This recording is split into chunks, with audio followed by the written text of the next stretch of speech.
Hello dear student, आज हम बात कर रहे हैं डार्लिंगटन एम्पलीफायर के बारे में, या फिर दूसरा कॉमनली नाम है इसका डार्लिंगटन पेयर सर्किट।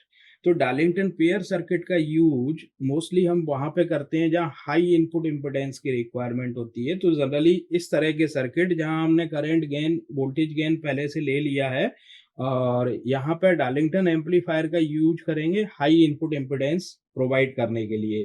तो देखते हैं हम कि डार्लिंगटन एम्पलीफायर सर्किट क्या होता है।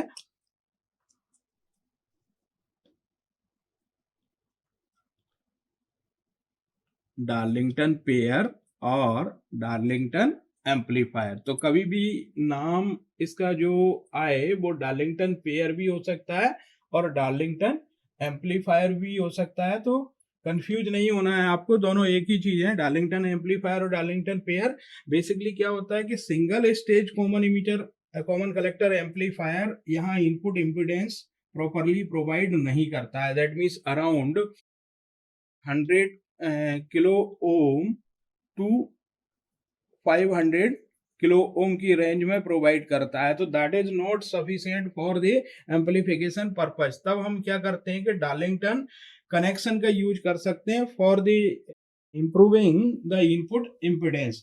इस केस में दो ट्रांजिस्टर को कनेक्ट करेंगे हम इस तरह से कि इनपुट इम्पिडेंस सेकंड स्टेज का जो इनपुट इम्पिडेंस होगा वो फर्स्ट स्टेज का लोड इम्पिडेंस होगा। दैट मीन्स फर्स्ट स्टेज का लोड इम्पिडेंस दूसरे स्टेज के इनपुट इम्पिडेंस में कन्वर्ट हो जाएगा। तो यहाँ पे फाइनली जो इनपुट इम्पिडेंस होगा वो राइज कर जाएगा। तो ये इस तरह का जो सर्किट है वो बहुत हाई गेन प्रोवाइड करता है, और approximately product of two stage gain, individual state gain या टू स्टेज गेन का जो इंडिविजुअल करंट गेन है वो प्रोवाइड करता है। और वोल्टेज गेन जैसा कि हम जानते हैं कि कॉमन कलेक्टर कॉन्फ़िगरेशन का वोल्टेज गेन कम होता है, नियरली इक्वल टू 1 होता है। तो voltage gain nearly equal to 1 provide करता है, क्योंकि एमीटर फॉलोअर सर्किट की ये विशेषता है। तो वोल्टेज गेन हम किसी कॉमन एमीटर कॉन्फ़िगरेशन से अचीव कर सकते हैं, लेकिन यहाँ पे करंट गेन जो है, करंट गेन इंक्रीज हो जाता है और साथ में इनपुट इम्पिडेंस भी प्रोवाइड करता है। तो इस डार्लिंगटन पेयर एम्पलीफायर को हम इनपुट इम्पिडेंस इंक्रीज करने के लिए यूज करते हैं। तो देखते हैं कि कैसा सर्किट हम यहाँ पे ड्रॉ करते हैं डार्लिंगटन पेयर के लिए।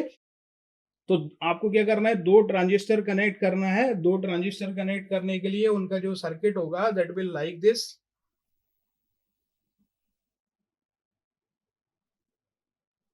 ये देखें, मैंने दो ट्रांजिस्टर कनेक्ट किए हैं। एक ट्रांजिस्टर का कलेक्टर ये टर्मिनल और दूसरे ट्रांजिस्टर के कलेक्टर टर्मिनल के साथ कनेक्ट हो गया है। यहाँ का जो एमीटर टर्मिनल है transistor 1, suppose that I will call it transistor 1 Q1, और ये गेन प्रोवाइड करेगा बीटा। यहाँ पे Q2 होगा, ये गेन प्रोवाइड करेगा बीटा। अगर सपोज दैट कि इसको मैंने दोनों डिफरेंट ट्रांजिस्टर हैं तो उस केस में बीटा 1, और यहाँ पे अगर दोनों बीटा 2 ले लिया है, अगर सिमिलर ट्रांजिस्टर होंगे तो उस केस में बीटा 1 और बीटा 2 को हम इक्वेट भी कर सकते हैं और बीटा से लिख सकते हैं। देखते हैं हम जब ड्राइव करेंगे इसके लिए तब क्या इफेक्ट आएगा। तो यहाँ अगर कलेक्टर टर्मिनल है, IC करंट फ्लो कर रहा है और ये IC करंट फ्लो कर रहा है, तो दो पार्ट में यहाँ डिवाइड हो रहा है, IC1 ये IC2 यहाँ पे और ये IC1। यहाँ पे दोनों कलेक्टर IC करंट आ रहा है किसी सर्किट से, और वो डार्लिंगटन पेयर के लिए IC1 और IC2 दो पार्ट में डिवाइड हो रहा है। यहाँ पे हम देखते हैं तो ये बेस टर्मिनल और ये ग्राउंड कर रखा है मैंने यहाँ पे। तो ये ट्रांजिस्टर 1 का बेस टर्मिनल है, बेस, और यहाँ करंट फ्लो करेगा IB1। यहाँ पे टोटल कॉम्बिनेशन का बेस इमीटर वोल्टेज, यहाँ पे बेस इमीटर 1 हो गया, यहाँ पे बेस इमीटर 2 हो गया है। यहाँ देखें तो IB2 मीन्स सेकंड ट्रांजिस्टर का बेस करंट है यहाँ पे जो फ्लो करेगा। तो देख सकते हैं हम सर्किट कनेक्शंस और सर्किट की पोलैरिटीज, डायरेक्शंस आपको ध्यान रखनी है, दैट इज इंपॉर्टेंट थिंग्स यहाँ हियर।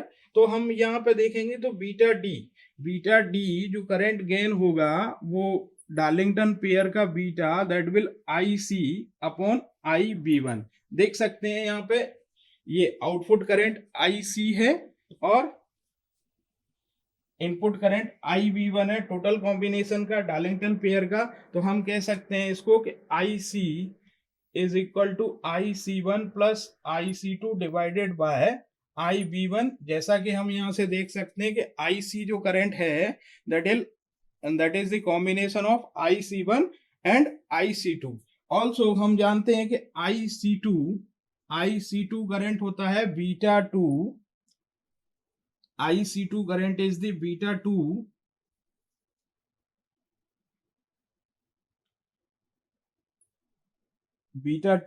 IB2।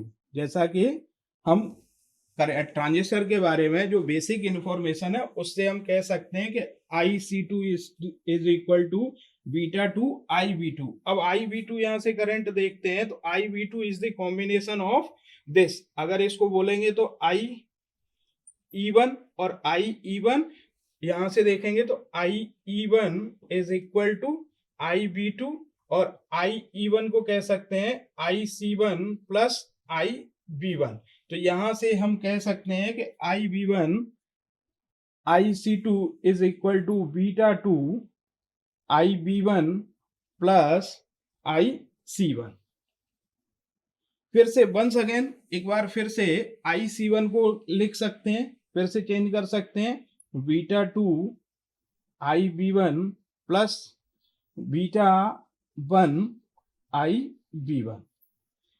देखिए मैंने यहाँ पे कुछ नहीं किया है, केवल आइडेंटिटी जो बेसिक ट्रांजिस्टर की आइडेंटिटीज है उनका यूज किया है। तो ये आपको फाइनली एक्सप्रेशन देगा बीटा 2 IB1 है यहाँ पे, तो 1 प्लस बीटा 1 IB1।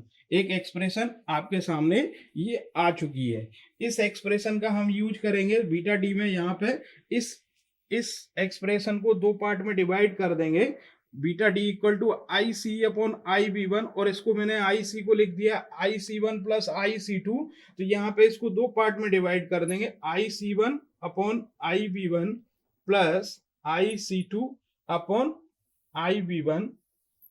इस तरह से मैंने डिवाइड कर दिया है इसको। अब इसमें सिंपली मुझे वैल्यू सब्स्टिट्यूट करना है। IC1 upon IB1 is equal to beta 1 plus, जैसा कि हम जानते हैं IC1 अपॉन IB1 हो गया beta 1 for the transistor 1। Similarly ये IC2 अपॉन IB1 यहां से कैलकुलेट कर सकते हैं, IC2 upon IB1 that is equal to beta 2 into 1 plus beta 1। Substitute कर सकते हैं यहाँ पे इस वैल्यू को, बीटा 2 1 प्लस बीटा 1, ये वैल्यूज निकल के आ गई, और इसको हम लिख सकते हैं beta 1 plus beta 2 plus beta 1 into beta 2।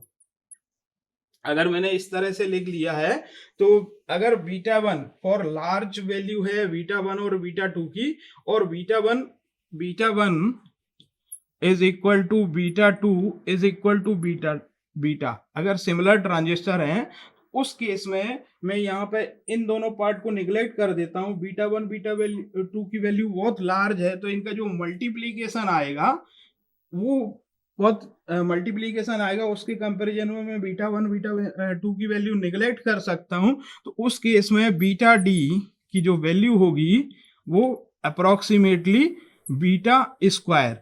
That means यहां से डार्लिंगटन एम्पलीफायर या डार्लिंगटन कनेक्शन का जो करंट गेन आया है that is too high current gain, और इस करंट गेन को हम उपयोग कर सकते हैं। साथ में ही इनपुट इंपिडेंस भी प्रोवाइड करेगा है, हाई इनपुट इंपिडेंस प्रोवाइड करेगा।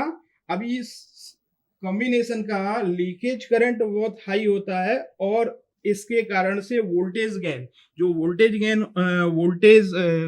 इनपुट वोल्टेज होगा V base emitter, that will be equal to V base emitter 1 VBE1 plus VE2, और ये सिंपली हम जानते हैं कि 0.7 वोल्ट होता है किसी भी सिलिकॉन ट्रांजिस्टर का, तो ये प्रोवाइड करेगा 1.4 वोल्ट।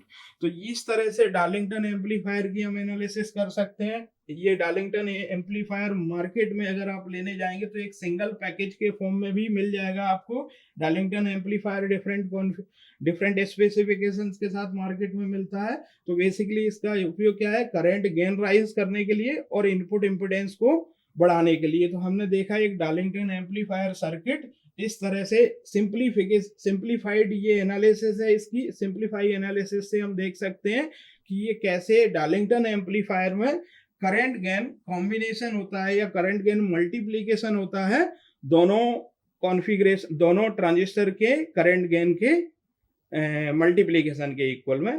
Thank you.